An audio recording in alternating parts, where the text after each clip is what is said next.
test, the Zeus test. He's going to rip it to shreds. We'll see if he can do that, or bonk it to shreds on the Jax. Also another option. But yeah, I was expecting more of like a Camille or like a Fiora, even just because they are a little bit more meta, and we know that Keen can play those kind of carry tops, but it seems like he is very ready to jump onto the Jax hype train, and maybe he can show us something a bit better.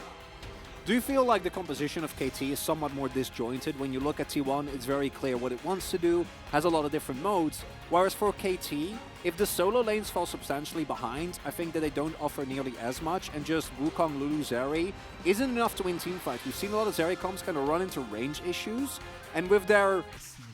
All right, here we go. Telecom War to start us off today. Match number 5, right in the middle of the week.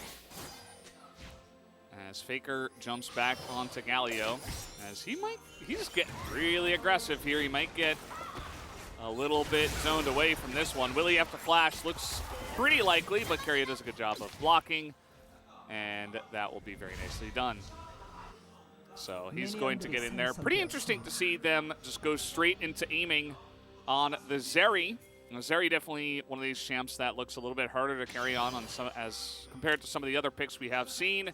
And KT in the past has definitely been an aiming-centric team, but that's not necessarily the case. Like, they don't have to do that, especially with some of the additions in the top side of the map with their new players. So that level 1 does mean that Faker has used his Ghost, and also that now an Invade is coming through. They did spot him there, though. That's big. Question mark ping's coming through, and they run the risk of getting sandwiched here. They will be stuck in, yeah, they have vision. and they're going to abandon ship, and I think that was a good call. If you actually get caught there, you'll be in deep trouble, as Keen forcing Zeus to start with the hop. He will be able to get out, but might make his literally laning. I do think is a very important part for them. If he really was continuously falling behind, he would be in trouble. Flash on in. They're trying to get on top of this Yumi, and he will go down. The polymorph was too quick. Oh, hold up. Keria had no chance, and now no Mega Gnar, no Galio ultimate, no teleport from Faker. A second kill will go to the side of KT, as he was just an orange buff in that case. When at first it doesn't work, just try again, says KT. Really well done. So we got 2 plays on both sides of the map working out. Generally, you're going to try and play to one side of the map, but if you win the 2v2 that hard, it doesn't really matter. So what we had there, as we'll go into the replay shortly, hopefully we'll talk a little bit more about that bot play. But the top play to me is perfect, because not only does it actually kill the Gnar this time, but the kill goes to the Jax. The kill goes to Keen, which might lead to KT having a lot more pressure in the side lane, allowing them to maybe look for a little bit more of a 4-1. Look at that. Look at that UI upgrade. Whoa. I really like it. Zoom in on the Canoniga. I know. I did, fortunately. Seems like, you know, Owner was sticking around. Slightly better time now after getting that first kill. Mid lane still pretty uneventful as it is. Syndra versus Galio. It's more about how they are both able to influence the sides.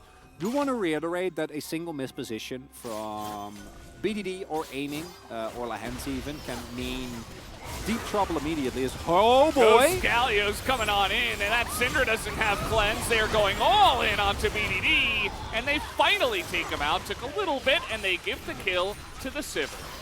Thank you for proving my point, T1. As I pointed out, as slight misposition. Didn't think that BDD was mispositioned, neither did he. Clearly, that was the case. Faker, the great instigator, able to immediately get the taunt. I think that BDD thought that maybe he would be able to live through that. Unfortunate. I think if he flashes out of that taunt and he gets underneath his turret, it might be fine, but not going to be the case. Important counter kill. Not enough to get T1 out of the hole that the KT has put them in, at least for now. And this bot lane pressure also really paying off thus far. We actually see that the ability of Zeri to pretty reliably get damage on top of turrets, especially when combined with a Lulu, has been working out very well. And still, even with that kill on mid, KT about 1k gold ahead and got themselves a second Drake as well. Looks like it will be Ocean Soul for this one. So that's no. I think that's almost definitely the worst value as is. And now you have both your 4-man units very, very strong with aiming already accelerated and a Lulu on his back. And then on the other end, you have your side laner also with a sizable gold advantage already on his Divine Sunderer. Steel Cap's done as well. But this is where I think T1 really has a leg up on a lot of teams. And this is where KT needs to be the most careful. Because this is where they turn the tempo around. And as I pointed out, here they go. Yeah, it's going to be on the hunt for something. Here comes Keen, and Owner goes behind the turret, and they do not get the turret. 40 health on this mid tier 1. That's very sad. At least. Now Kuma does not have on the hunt. He does have a Yuumi though, so Cuz is like, oh yeah. Didn't see the cat there. But overall, big win. KT holds their turret. Gumayushi is forced to ghost. Keria uses both summoners. They're down to Yuumi ultimate as well. And in a minute and 20, the next Drake spawns. I suppose is the better way to describe it. But yeah, might enter a small lull state here. Has been a little bit of time before we have had one of these, but you know, got a couple of hyper carries in the mid lane, farming. And as long as Cuz doesn't go for any dives, doesn't look like KT are looking for any plays as they have set up kind of a 1-3-1 at this point in time. So what's new with you, Veldas? I know, but you know, maybe you want to enlighten. We haven't had any time on the casting desk yet together. So, you know, we got a little bit of LCK downtime.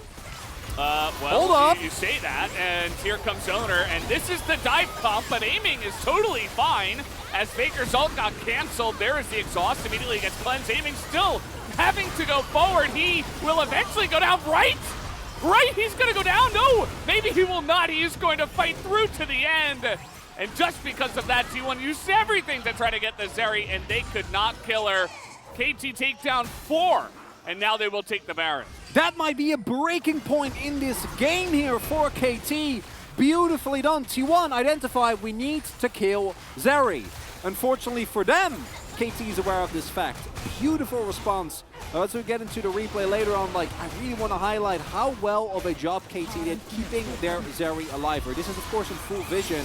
And the amount of distance that's traveled is big, but as you pointed out already, that cancel from Cuz on Faker might be the difference maker.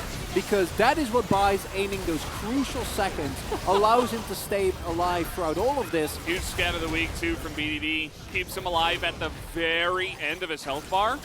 And if he dies, I mean, they don't quite have the damage. I mean, I think even if at that point, if he dies, maybe, yeah. might still be fine. But now it's not just a win, it's a complete blowout. And just really well done by KT. Playing, maybe that was all the elaborate bait. Aiming, of course, had his summoners available. They had Lulu nearby. And now, we're down to Baron buff. The possible Soul spawning in a minute and a half. And for T1, I do think now your options are going to be fairly limited unless KT makes really big mispositions. Yeah. You should be able to chew through them and actually take down Zeri. You know what Cuz is going to spend all that extra gold on is a stopwatch. Because he listens to you know, he's been listening to the English broad. No, he hasn't. But I think it's a good idea, especially when you're the one guy on the team that's kind of having to frontline for the team, right? You're ahead. You're going to be in there first before anyone else, unless maybe Jax is joining. And even in that case, you're going to be setting it up. So just buys you that little bit of extra survivability in some of these team fights. As we do have the Seraphs finished second here for BDD. So extremely survivable is this Syndra. Yeah, he ain't dying. BDD will be completely fine. Also note the itemization, especially on the top half of the map. Keen here and Cuz both going for steel caps. Because one of the downsides of Galio, especially if you don't get acceleration in early to mid game, is that his damage pretty negligible. Everfrost and Zhonya is very good in terms of utility. As oh no, T1 tries to group up to try to fight this one. Now Owner is going to continue in. He immediately goes down. A little bit of hesitation from the T1 side, and KT's like, really? You want to fight us here? I don't know about that, buddy. As now Keen gets low, but they're just getting baited into this. KT are wiping the floor with T1 in this first one. And KT going to be able to push through here at the very least. Inhibitors are going to be broken, might even be looking towards the end of the game if they really want to try it. It's early still. They have Baron. Could be looking for it. Still 30 seconds of Baron. I think you go for it. I agree. Just don't overstep your bounds. Seeds the turrets. See if he can make it happen. They're going to get this Scat of the Week onto Faker, who is looking for the engage. He is going to get a pretty nice taunt on the aiming here. Who's still alive? He's still alive again as both Nexus turrets go down. And KT are looking to back at the right time, but here comes the TP from the side of T1. This is why teams generally take it safely when going for these early pushes, as now here comes the Galio. The entire dive is going to hit the front line alone. Do they have enough? In goes Keen, as this Counter-Strike is only going to hit one, but Meganar will take him down. So T1 do get 2 extra kills on the backside of this fight. And that's okay, it keeps them in the game, but in of itself, not enough. And KT really tried to go for it. In the end, not going to be able to actually get the finish, but you sense the desperation here from T1. They're like, we got to try something. We can't just sit here, watch our base be taken. Unfortunately, in their desperation, they try to hard focus Keen, who says, I am Jax, I have Counter-Strike. Good luck with that one. And a Lulu to add. Aiming smells a couple of extra kills, and especially in these tight jungle corridors with the lead that KT has, it's really hard to play out for T1. And this is a great goal from T1. I do think KT very clearly doesn't have the cooldowns, doesn't have the resets to try and fight this.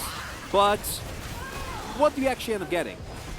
You deny them the soul, which is nice. You get the bounty and you get 2 kills. It's good, but it's not, it doesn't put you back in the game just yet, right? Like you get, as you point out, the shutdown, get a little bit of gold, but you're still almost 6k gold behind. So we're gonna need a couple more of those. There's 4 stopwatches for KT. Owner's just dead again, I believe. He's getting pretty close. Aiming very, very close to taking him down. Does have to flash to get it, but still gonna be worthwhile. As Owner once again kind of left out to dry. It's kind of what it looked like in the last fight as well. Just trying to make a stand. You know, T1 needs to dive, but not looking too clean as in goes Faker. He's being kited. The Meganar gets stopwatch aiming! Puts on the Nikes and says, no thank you. I will not be getting taunted tonight. I will not be getting Meganar tonight. As there's stopwatch number 2. Faker goes in alone. He's trying to create a front line here for Guma and Keria, but it doesn't look like it's going to work. KT will be taking down the Nexus here in game number 1. What an impressive game coming through here from KT. Able to take down T1 with a composition that I thought had it all. Good engage, right? Good dive, but it's KT, and not through T1 messing up, but for making proactive plays of their own.